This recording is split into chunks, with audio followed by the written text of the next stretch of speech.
Welcome back, everybody, to the prediction show here on OddAlerts. It's already been a winning weekend on the channel. Well done if you were on the EFL Championship treble from yesterday. And of course, the daily double on X. We also looked at the championship for that one yesterday. But today, it is all about the Community Shield.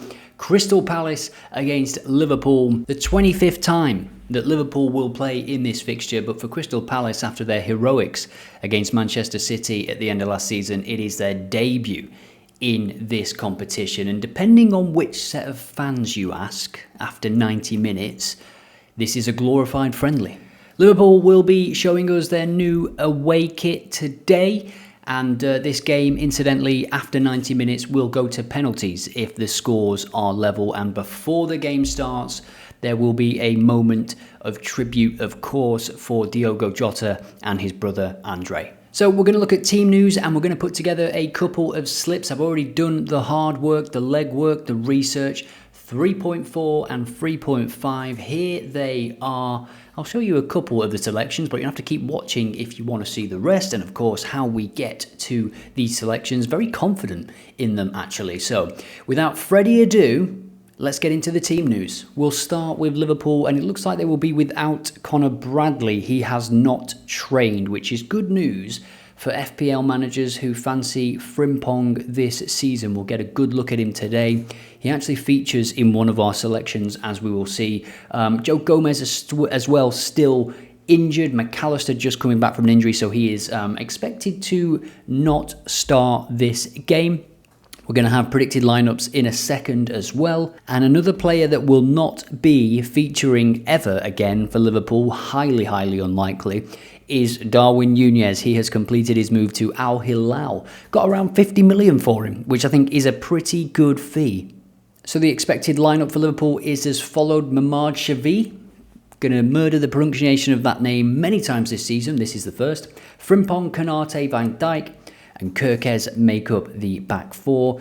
Gravenberch, who is suspended for the Premier League opener, so he will start this game, quite likely. Szoboszlai next to him. As I say, McAllister is just coming back. And then Salah, Wirtz, Gakpo, Ekitike, which will make up a 4-2-3-1 formation for Liverpool. That is some attacking lineup. And of course, they still want to add Alexander Isak to that. It is pretty scary, isn't it? Let's take a look at Crystal Palace. And for Crystal Palace, they have a pretty settled squad. They've got some injuries to what you would probably call fringe players, certainly backup players. Nketiah and Decore out long term, which is a good thing, sort of, for Palace fans because it means Mateta stays. Eze will play in this game. He is being tracked by Tottenham and Arsenal. Looks like he will stay for now, but of course the deadline is September 1st. Let's see if he's still there after that. Adam Wharton and Gahey are back. They were both injured in the final, weren't they? Concussion, I think, for both of them. But they are, of course, both back for this one. And Nathaniel Klein, who is still knocking about, still going. He is back from injury and could feature in this game at some capacity. Former Liverpool player, of course. So, predicted lineup for Crystal Palace is as followed. Henderson, the hero, with 8 saves, was it, in the FA Cup final. Richards, who is a bit of a FPL asset at the moment as well. Very popular with the FPL gurus on X. Lacroix, Gahey, Munoz. He's the one that makes my team on FPL. Munoz, what a player, what a right wing back he is. Lerma, Wharton, Mitchell, left wing back. Sarr, Eze and Mateta have a very important job in getting up the pitch. And I think they will do a good job. I think they will cause Liverpool problems today. Gut predictions time. Get yours in the comments. What is going to happen in this one? I am thinking 3-1 to Liverpool. I think Crystal Palace maybe will cause them quite a few issues on the break, but they might not be able to take their chances.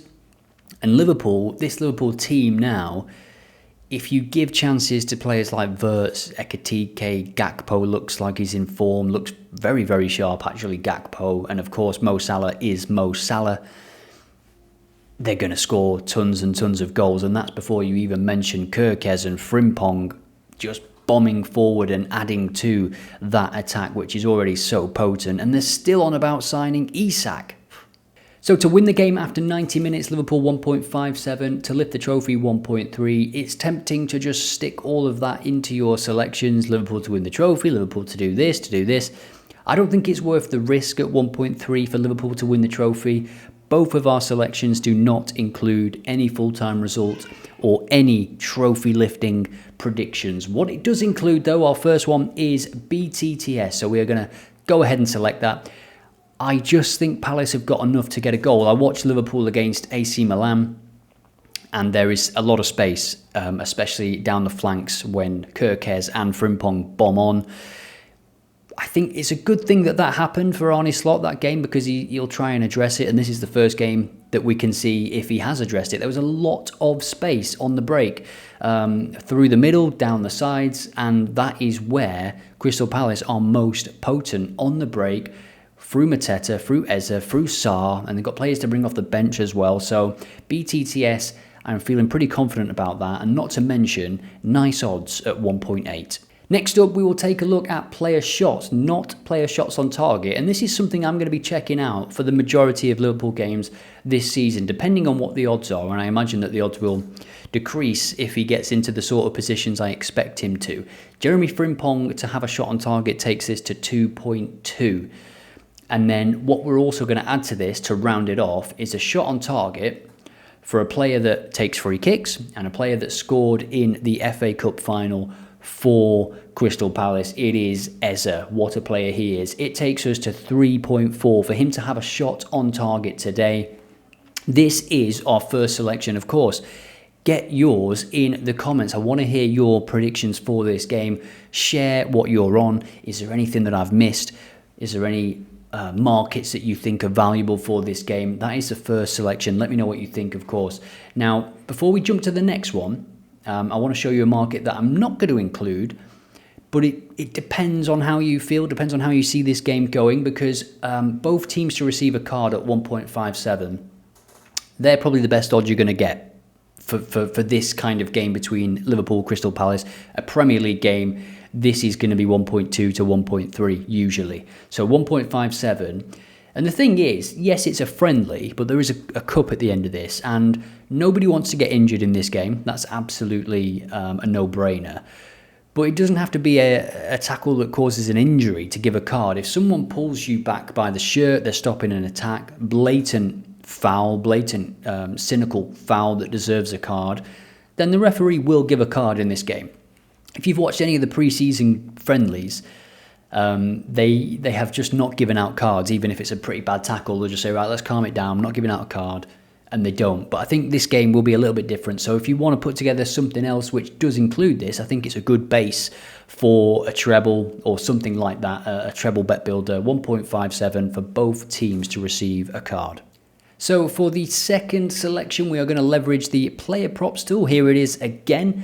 And we're going to be looking at fouls and the foul market. Let's have a look. We can look at Crystal Palace and see that Adam Wharton is 1.53. Now, he's going to be playing in a midfield with McAllister potentially, Slobberslide, Gravenberg. Very tricky customers. Wirtz will drop and help out in that midfield. That's what he's going to be so good at this season. Almost creating a kind of diamond in there at times. I think Wharton will commit a foul, and the odds are quite generous there, I think, at 1.53. This is a pre-season game. Players are going to get leggy. As we can see with Bet365, whoever does come on will take over the bet for you, which is pretty nice, isn't it? Now, another selection I'm going to go for, this is a bit of a Crystal Palace selection, team shots on target.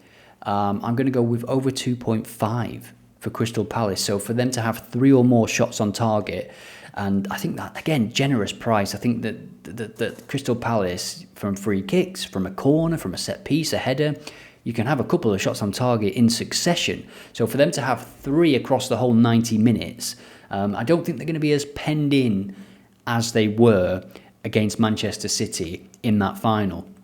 And I think they will have some opportunities on the break against this Liverpool team. The defence is still gelling from what I've seen, especially the keeper, who is going to start today. Alisson has been away with personal issues, so I would not expect him to start in this game. So 2.2 already. We are going to add one more selection, which is Another new player for Liverpool. We're going to go to shots on target here.